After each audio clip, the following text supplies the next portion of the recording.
నమస్తే. శ్రీ పరంజ్యోతి కల్కి అద్భుతం. నా పేరు చిత్ర. నేను నా భర్త శంకరనారాయణతో కలిసి కెనడాలో ఉంటున్నాను. శ్రీ పరంజ్యోతి యొక్క దివ్యకృపతో దాదాపు 17 సంవత్సరాల పాటు సాగిన నా జీవిత ప్రయాణం అనేక అద్భుతాలతో నిండి ఉంది. ఈరోజు నా జీవితంలో ఇటీవల జరిగిన ఒక అద్భుతాన్ని పంచుకుంటున్నాను.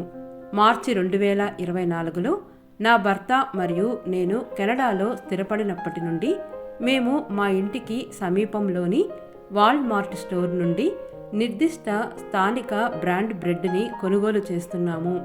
బ్రెడ్ నాణ్యత బాగుంది, అది కూడా మంచి రుచిగా ఉంది.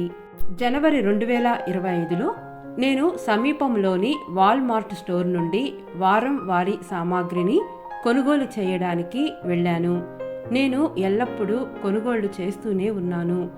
నేను మామూలు రొట్టె తీసుకోవడానికి బేకరీ సెక్షన్కి వెళ్ళాను, కానీ ఈసారి నేను కొద్దిగా అసౌకర్యాన్ని అనుభవించాను మరియు ఈ రొట్టె కొనుగోలు గురించి పునరాలోచించమని నా అంతర్గత స్వరం నన్ను గట్టిగా కోరింది.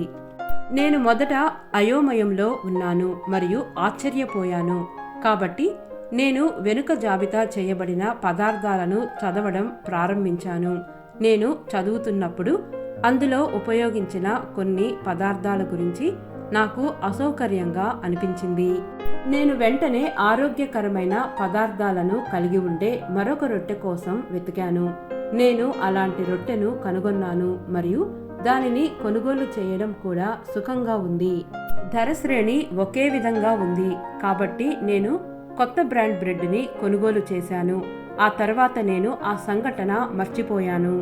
కొన్ని రోజుల తర్వాత నా అంతర్యామిన్ నన్ను కొనకుండా నిలిపివేసిన బ్రాండ్ బ్రెడ్ ప్యాకెట్లన్నీ అందులో లోహపు బుక్కలు కనిపించడంతో వాటిని రీకాల్ చేశారని అనేక ఫిర్యాదులు అందాయని ఒక వార్త వచ్చింది. మన దివ్యమైన శ్రీ పరంజ్యోతి భగవతి భగవాన్ ద్వారా మనం ఎలా రక్షించబడుతున్నామో ఆ క్షణంలోనే నాకు ఎరుకలోకి వచ్చింది. నేను నా సాధారణ బ్రాండ్ బ్రెడ్ని కొనుగోలు చేసి ఉంటే మేము దానిని వినియోగిస్తాము మరియు అది ఆరోగ్య సమస్యలకు దారితీయవచ్చు. అలాగే మనం తిన్న రొట్టె వల్లనే అని మనకు ఎప్పటికీ తెలిసేది కాదు.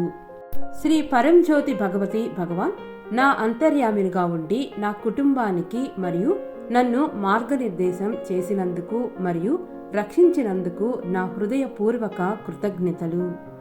జై బోలో సంపూర్ణ రక్షా ప్రదాత శ్రీ పరంజ్యోతి భగవతి భగవాన్ కీ జై.